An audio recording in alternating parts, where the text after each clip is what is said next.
primer lugar, para ello, para hablar sobre el azufre fitodisponible, vamos a hablar sobre el ciclo del azufre en el suelo. Para ello tenemos que conocer que existe una fracción de azufre en el suelo, que es el azufre inorgánico, que puede ser complementado por diversas vías como la fertilización y que guarda un intercambio constante con la fracción de azufre orgánica en el suelo, como son la inmovilización y la mineralización. Dentro de este azufre inorgánico podemos encontrar el azufre fitodisponible o azufre disponible para los cultivos, que se puede perder por diversas vías como son el lavado, la precipitación y la absorción, así como que disminuye también debido a la extracción de azufre por parte de los cultivos. En concreto, existen cultivos más exigentes en las rotaciones que tenemos en el sur de España, como son la colza o el maíz, que dan lugar a una mayor extracción de este nutriente. Algunos inputs de este azufre pueden ser los residuos orgánicos, como los restos vegetales procedentes de los mismos cultivos, que complementan al azufre mediante formas como el azufre orgánico, el azufre elemental y el azufre atmosférico. Sin embargo, la principal vía de aportación de azufre atmosférico, que será una fracción importante, es las emisiones de dióxido de azufre procedentes de las diversas industrias. Sin embargo, en las últimas décadas se están observando deficiencias de azufre en los cultivos del sur de España, lo que se debe principalmente a la reducción de las emisiones de este gas por la medida impuesta sobre la industria en los últimos 30 años, lo que da lugar a carencias y que se reflejan en la importancia que tiene este nutriente para la planta, como vamos a ver a continuación. Hay que destacar que el azufre es un macronutriente secundario y que es el cuarto elemento más importante en la nutrición vegetal y que tiene un papel importante en procesos como son la síntesis de clorofila, la síntesis de cisteína y metionina, que son aminoácidos que dan lugar a importantes proteínas, así como la síntesis de enzimas y coenzimas como la disulfatasa, que permitirá la fijación de este azufre disponible en el suelo. Otro papel importante es su contribución en la mejora la absorción y fijación de nitrógeno en el suelo, pero hay que destacar que el azufre tiene una movilidad reducida de los tejidos vegetales, por lo que se observan sus síntomas de deficiencia en los tejidos más jóvenes. Estos síntomas de deficiencia se verán con mayor hincapié en los cultivos que tienen un mayor requerimiento, como pueden ser la colza, respecto a otros como las gramíneas, como pueden ser, por ejemplo, el maíz. Para poder conocer así el contenido de azufre en el suelo, determinamos diferentes métodos de determinación del azufre, como son, en primer lugar, la determinación por turbidimetría, que permite conocer la cantidad de azufre fitodisponible o disponible para los cultivos mediante su extracción en forma de sulfato mediante disoluciones extractoras, que permite la cuantificación del azufre fitodisponible como sulfato de bario. Este método de determinación del azufre nos va a llevar a cumplir con nuestro primer objetivo, que es desarrollar un método sencillo y rápido para determinar la fitodisponibilidad de azufre en suelos de nuestra zona de España, del sur.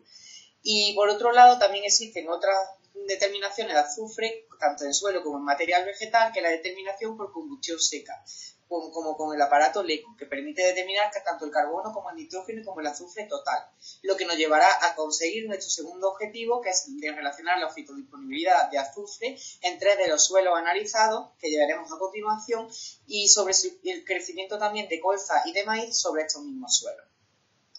Para ello, para conocer el contenido de azufre fitodisponible en los suelos, desarrollamos un método basado en la turbidimetría, que es la extracción de azufre fitodisponible en forma de sulfato. Para ello se utilizaron diferentes disoluciones extractoras, como pudieron ser el agua, la solución de Morgan modificada compuesta por acetato amónico y ácido acético, otra disolución de cloruro potásico y, por último, una de fosfato de ácido de potasio. Con este método de extracción se utilizó en 16 suelos diferentes y permitió cuantificar el azufre fitodisponible de estos suelos mediante el uso de una disolución para la turbidimetría, que con cloruro de bario permitió obtener un precipitado de sulfato bárico y el cual se leyó para poder cuantificar este contenido de azufre. Además, por otro lado, para complementar con el segundo objetivo, que era determinar la fitodisponibilidad de azufre en los suelos mediante ensayo en cultivos, se realizaron cultivos bajo condiciones controladas de temperatura y humedad con colza y maíz. Estos se realizaron en 3 de los suelos analizados previamente, de estos 16 suelos que hemos mencionado, que fueron suelos Rabanales, Encimeño y Fernán Núñez, de la zona de Córdoba, que tenían contenidos de azufre fitodisponibles distintos, como veremos a continuación en los resultados. También estos suelos se fertilizaron con diferentes dosis de azufre y lo que nos va a determinar la respuesta del cultivo a estas dosis y a la dosis control, cero. Para ello se realizó un diseño experimental totalmente aleatorio con 5 repeticiones de cada combinación de cultivo, tratamiento y suelo empleado, lo que dio lugar a 180 macetas de 300 mililitros, que fue nuestra unidad experimental. Tras acabar este ensayo se realizaron diferentes determinaciones como fueron el peso o materia seca de las plantas cultivadas, así como la determinación del azufre y del nitrógeno total. En cuanto a los resultados obtenidos tras estos estudios, cabe destacar en cuanto a las extracciones de azufre fito disponible los resultados obtenidos por las 4 disoluciones extractoras utilizadas. En primer lugar, cuando utilizamos el agua, observamos una gran variabilidad en cuanto a la concentración de azufre para los distintos suelos. Esto es debido sobre todo a las malas características que tenía este extractante para poder realizar esta cuantificación, debido a que había una gran variabilidad debido a las interferencias por el color del extracto y por la materia orgánica.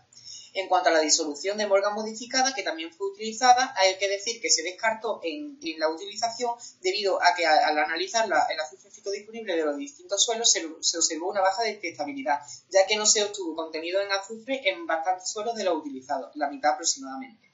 Por ello, finalmente, elegimos las disoluciones de cloruro potásico y fosfato diácido de potasio como la más adecuada para poder realizar estas extracciones y cuantificaciones del azufre fito disponible, debido a su elevada detección y a su correlación significativa elevada. Esto nos permitió evaluar la fitodisponibilidad de azufre de los 3 suelos utilizados en el ensayo en macetas y su concentración en miligramos de azufre por kilogramo de suelo fueron de 35 para el suelo Rabanales,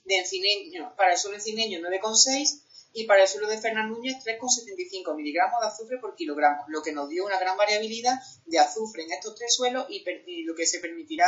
observar los diferentes resultados que vienen a continuación en el ensayo. Por ello, en primer lugar, tras el ensayo, como se analizó el peso seco, se pudo determinar que para el cultivo del maíz no se observó una diferencia del crecimiento del peso seco de las diferentes dosis, pero sí se reflejó una correlación con el contenido inicial de azufre fitodisponible en cada suelo, debido a que el crecimiento de las plantas fue mayor en suelos con mayor contenido de azufre que en suelos con menor contenido de azufre. Sin embargo, en el caso de la colza, hay que observar que en los suelos con un menor contenido de azufre, la adición de este elemento como fertilizante produjo un incremento del crecimiento de la colza. Sin embargo, en suelos con un mayor contenido de azufre fitodisponible inicial, como es el caso de suelos rabanales, un incremento de la dosis de azufre produjo incluso una disminución del peso seco de la planta. En cuanto al contenido en azufre, igual a la extracción de azufre por parte de las plantas, hay que destacar que en el cultivo de la colza se observó una respuesta creciente de la extracción con respecto a la dosis empleada en cada uno de los suelos. Esto nos permitió estimar una serie de dosis óptimas que serán mayores cuanto menor sea el contenido inicial de azufre fitodisponible en cada suelo. Es decir, en Fernán Núñez con un contenido inicial menor de azufre, dosis más altas permitieron incrementar el contenido de azufre en la planta. Sin embargo, en suelos como Rabanales con un menor contenido, unas dosis menores significaban ya la máxima extracción de azufre en la planta. En el caso del maíz, que tiene un menor requerimiento de azufre que el caso de la colza, como ya hemos comentado anteriormente, se observó la misma tendencia que para el crecimiento, es decir, una correlación con el contenido inicial de azufre fitodisponible de cada suelo, pero la dosis a partir de 15-30 miligramos de azufre por kilogramo de suelo aplicada no suponían ningún incremento adicional de la extracción de este elemento. Finalmente, también debemos indicar la relación nitrógeno-azufre, que fue estudiada como indicador total de la fitodisponibilidad de azufre en el suelo, debido a que en el caso de los suelos con un menor contenido de azufre inicial, la relación nitrógeno-azufre era mayor, como es el caso de Fernán Núñez, que en aquellos suelos con un mayor contenido de azufre fitodisponible inicial. Esto sucedió en las plantas cultivadas sobre suelos controles, es decir, aquellos que no fueron fertilizados con azufre. Finalmente, tenemos como conclusiones de este estudio que este método definido para la extracción de azufre permitió conocer los contenidos de azufre fitodisponibles en los suelos analizados, cuando se utilizaron las disoluciones de cloruro potásico y de fosfato de ácido de potasio, que fueron las dos seleccionadas para poner a punto este método tras descartar el agua y la solución de Morgan.